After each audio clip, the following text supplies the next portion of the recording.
Kif intom ħbieb? Kollox sew. Illum xtaqt inkellimkom fuq il-marda tal-kanċer.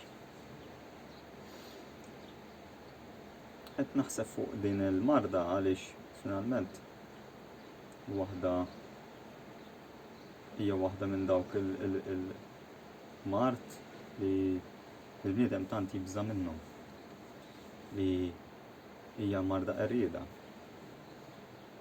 Hemm oħrajn ukoll imma nifukaw fuq din marda partikolarment, il-marda tal-kanċer. U hemm tipi ta' kanċer ukoll.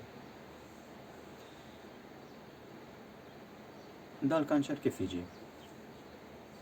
Kif jiżviluppa fil-ġisem? Aħna nħolquh, ħadd ieħor joħloqulna jew ġej mill-passat tagħna minn ġenerazzjoni għal ġenerazzjoni.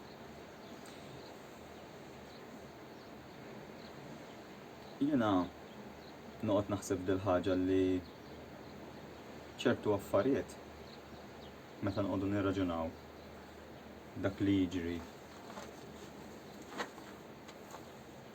fl-estern tagħna qisu jiġri fl-intern tagħna. U xi kultant jiġri l-istess meta jkun hemm xi ħaġa interna, tiġri xi ħaġa fl-esterna. Huma jsejħulha l-mikrokosm u l-makrokosm. U dawn qishom mera ta' xulxin imma b'mod iktar espand. Il-mikrokosm huwa dak li hu żgħir u l-makrokosm huwa dak li hu kbir. Imma ejja ma nqogħdux nidħlu f'ħafna dettalji fuq dan, ejja nitkellmu fuq il-marda. U nippruvaw flimkien nużaw dan il-mudell ta' marda kif il-mart finalment jiġi fuq. Il-kanċer x'inhu? Finalment, il-kanċer, ejja ngħidu, jibda mill-pulmun. Mela da, hemm ċelloli fil-pulmun u dawn jiddeċiedu li jridu jattakkaw ċelloli oħra. Issa, x'jiġri da jisna qed nitkellmu bħala jisu huwa rifless ta' meta bniedem jkun jixtieq jiddomina fuq ħadd ieħor. Issa, kux bniedem in partikolari, jew pajjiż fuq pajjiż, gwerra, letteralment.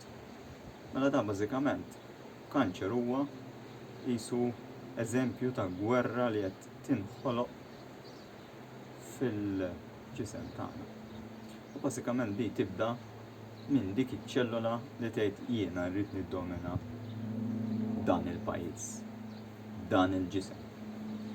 Bażikament daw iċ-ċelloli jibdew jattakkaw iċ-ċelloli tajbin u iċ-ċelloli ħżiena jibdew jikbru sakemm fl-aħħar il-pulmun f'dal-każ għal dal-eżempju jibda imut, jiġi literalment forma ta' kanser sjeħ, sakemm fl-aħħar dal-kanser mhux biss jeqret il-pulmun imma jeqret il-ġisem kollu. Issa ngħid jien kif jista' jkun jiġri dan? Għaliex il-ġisem jekk nitkellmu b'mod sempliċi kif jaħdem. Finalment il-ġisem huwa magħmul minn triljuni ta' ċelluli u kollha għandhom xogħolhom skont fejn qegħdin. Jekk hemm ċertu ċelluli tal-moħħ, daw jieħdu ħsieb iċ-ċelluli tal-moħħ, ix-xogħol tal-moħħ, il-ħsibiet, il-connections. Jekk hemm ċertu ċelluli tal-qalb, daw iċ-ċelluli jaraw li l-qalb qed taħdem tajjeb u finalment daw jippruvaw jiftehmu bejniethom biex finalment il-ġisem kollu jaħdem tajjeb.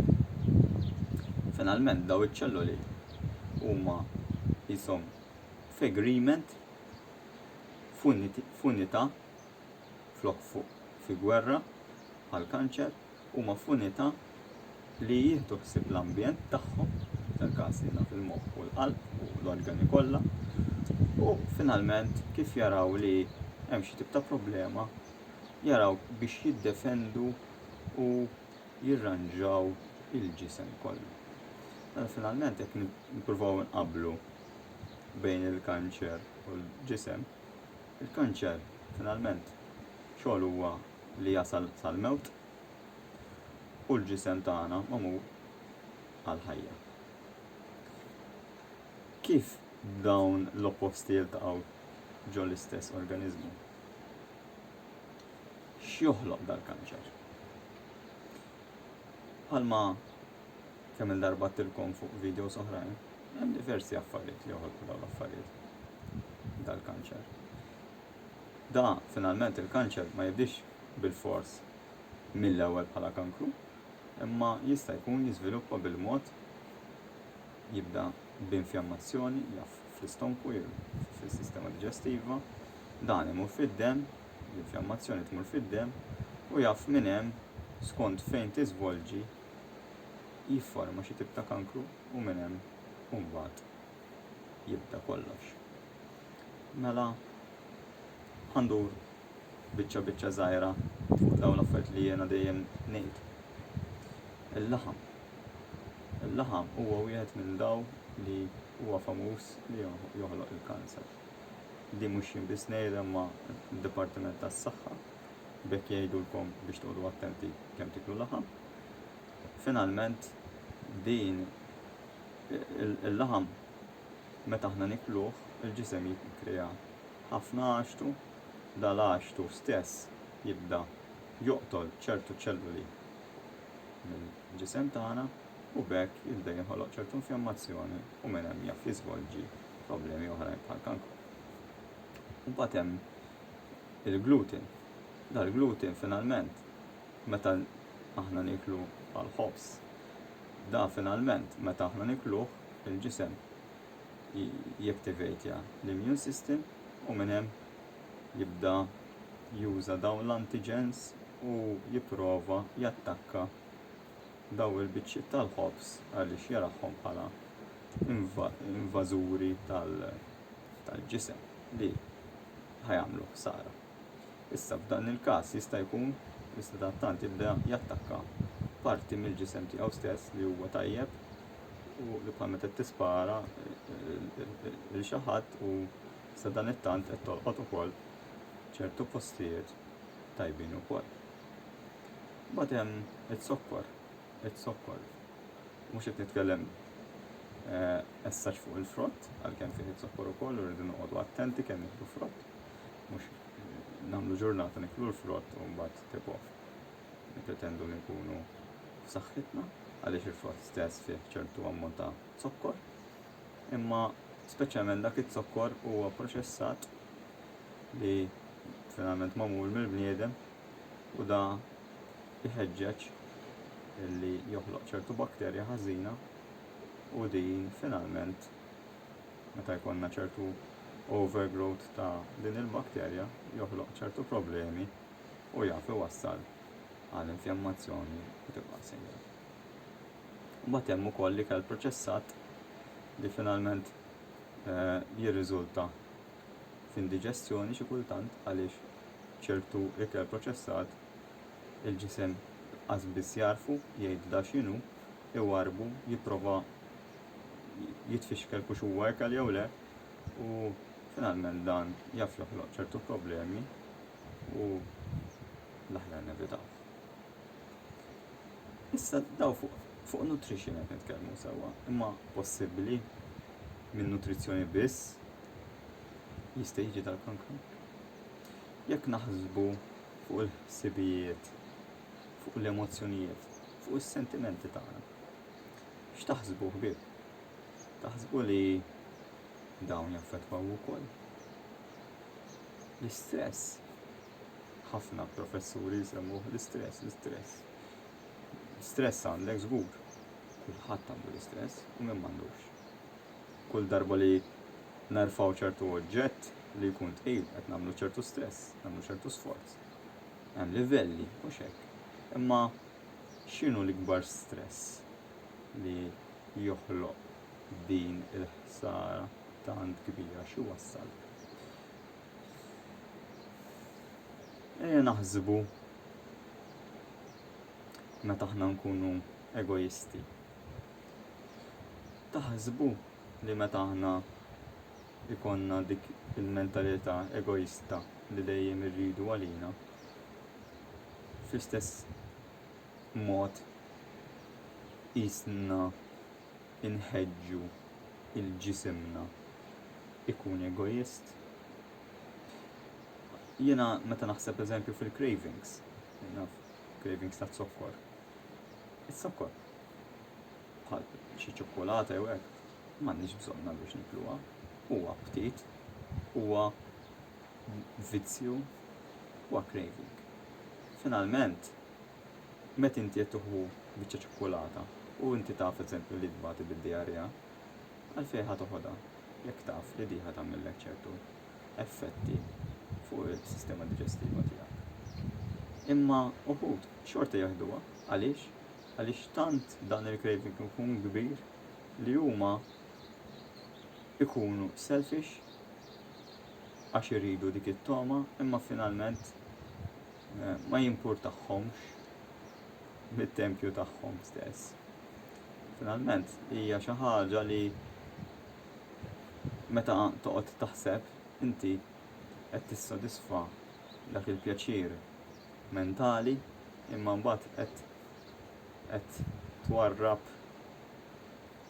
l-agreement li hemm fiżiku. Il-cravings huma dawk il-kbar li huma jġaluna nkunu selfish.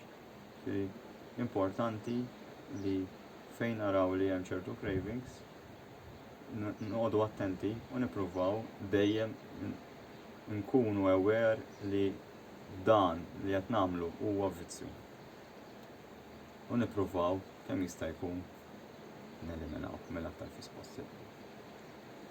Issa, finalment, nitlu f'din il-kwistjoni ta' egoizmu.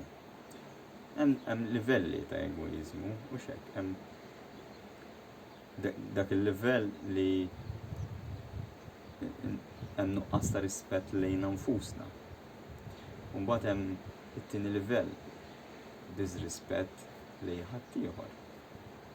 Mbagħad hemm it-tielet livell disrispett lejn l-ambjent, id-dinja u l-univers kollu. Meta toqgħodu taħsbu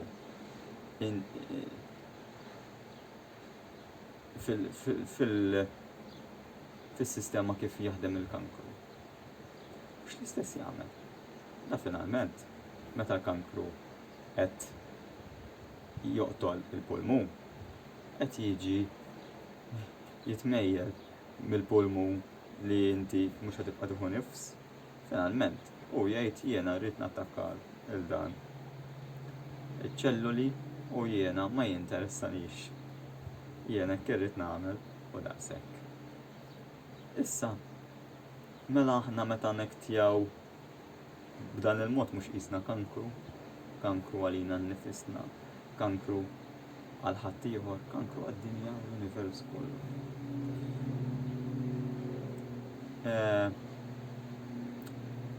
Qed iġini f'moħħi dan il-persuna ma nafux mhux ta' fuq.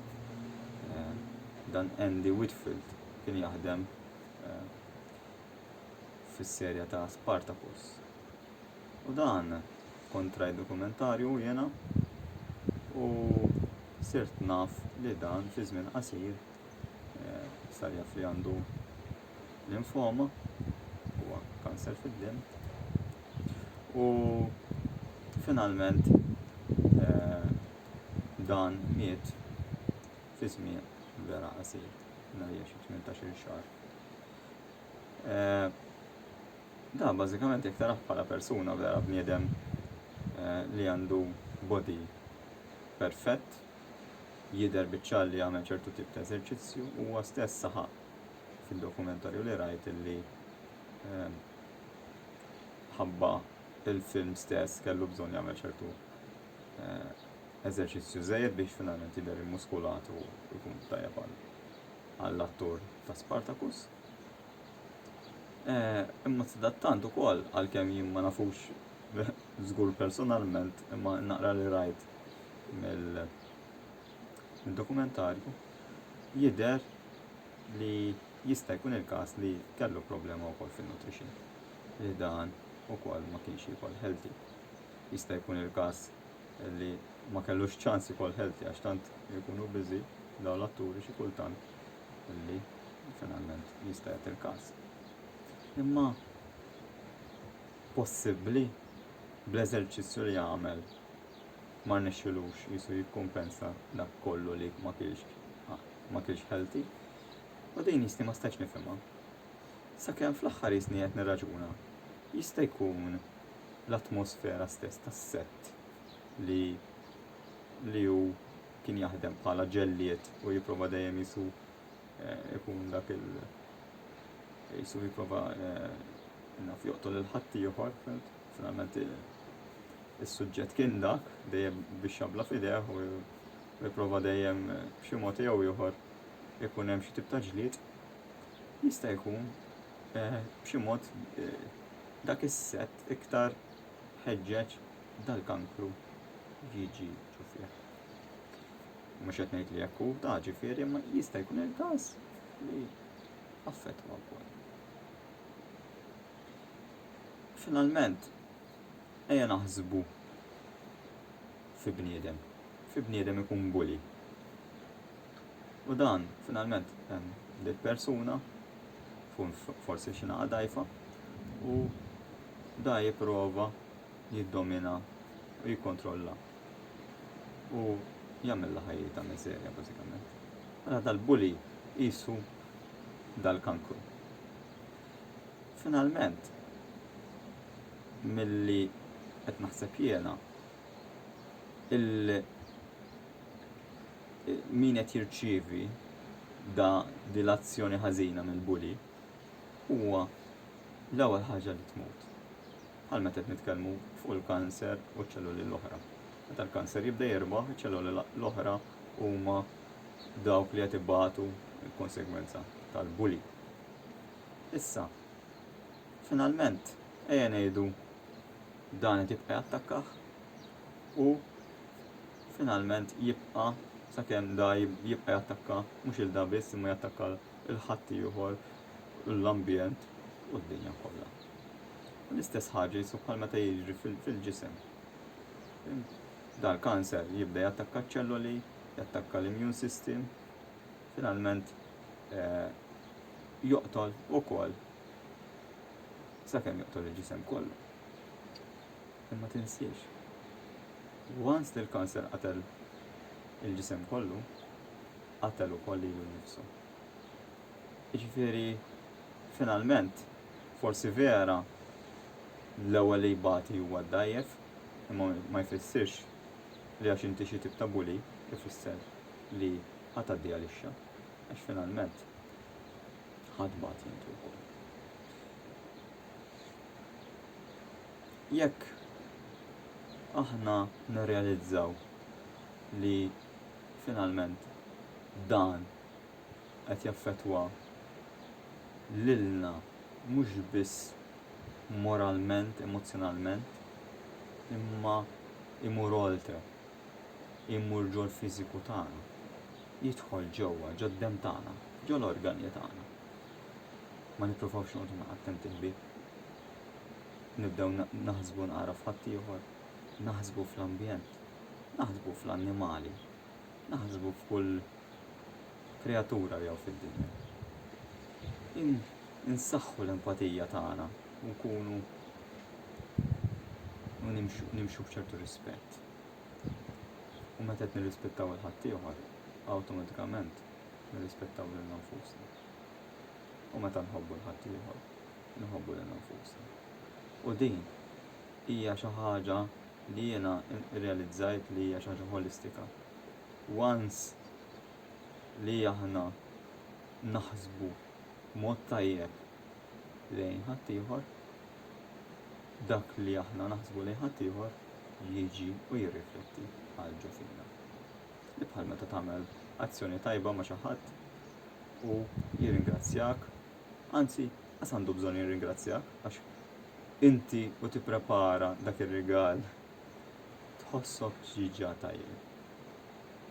Allura ejjew nippruvaw dejjem nippreparaw dak ir-rigal u nħossu dik l-imħabba, dak il-pjaċir ġej minn ġewwa. Għaliex finalment dak mhux just feeling, mhijiex just sentiment. Finalment huwa xi ħaġa li qed taħdem ġo fina b'mod tajjeb u qed inħeġġu il-ġisimna ma joħloqx dal-kankru. Nispera li serva ta' ġid. Hemm ħafna xi ngħid din fuq dan is-suġġett li il-mikrokozim jisu jirrifletti l-makrokozim. Nħu pjaċir nisma' il-kummenti tagħkom, nkomplu l-konversazzjoni. Meta tibqgħu taħsbu iktar fil-fond u tikkumparraw dak li jiġri ġewwa u dak li jiġri barra u viċeversa, kif jaffettwaw xulxin, tirrealizzaw li dejjem hemm relazzjoni konsistenti. Ġifieri ejja nippruvaw nagħmlu li nistgħu biex inkunu tajjeb, li nħobbu, li nirrispettaw, li ikonna dik l-empatija li ħaddieħor lejn nfusna wkoll ma ninsewx. Nixtieqilkom is-saħħa ħbieb, nispera li kien ta' ġid u jalla ikolli ċans u niddiskuti iktar fil-fond fuq dan is-suġġett. Minnaħa tiegħi nsellmilkom u nirringrazzjakom.